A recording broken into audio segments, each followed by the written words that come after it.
It was a dark night and a man named Jeffrey Jones was on his way home from work. He was driving alone when suddenly, he felt the car collide with something. Oh my God! What was that? Thinking that it was probably a rock or something, Jeffrey continued on his journey home. Jeffrey arrived at his house. He saw a young woman standing on his front lawn. She was deathly pale and had a cut on her face and there was blood on her shirt. Oh my God! What happened to you? I was crossing the road when I was hit by a car and the driver drove off. Oh my God! That sounds awful. Come inside and I'll get you cleaned up, then I'll take you to the hospital to get you checked over. Jeffrey took the woman into his house and began to question her about the accident. Did you see who was driving the car? Because if you did, then you need to tell me so we can get the police involved if they just drove off. You're lucky to be in one piece. Suddenly, to Jeffrey's confusion, the woman began to glare at him. She looked at him as though he had done something very dreadful. Are you okay? Did I upset you? The woman didn't say anything. She continued to glare at Jeffrey and he could not figure out why, but he simply put it down to her having a bad experience with her accident. Well, if you don't want to talk about the accident, I understand. I'll just get you cleaned up and then I'll call the hospital. Just get out and leave me alone. The woman melted suddenly to Jeffrey's heart broken. What was the her? Why was she being like this? He wondered. All he wanted was to help her. But you've been injured. You will need to go to the hospital to get checked over and I have no trouble taking you there. Just get out and leave me alone. I don't need a hospital.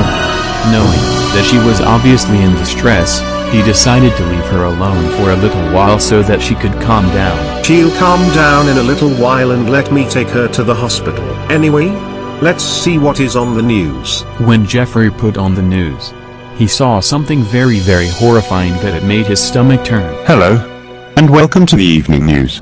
Really, this evening, a young woman was knocked over and killed by a hit-and-run driver. Victim was 25-year-old Janice Mason, who was hit by a car and killed instantly. Witnesses say the car stopped briefly but then drove off, leaving Janice lying in the road.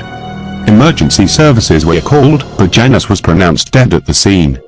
Police are now looking for the driver of the car.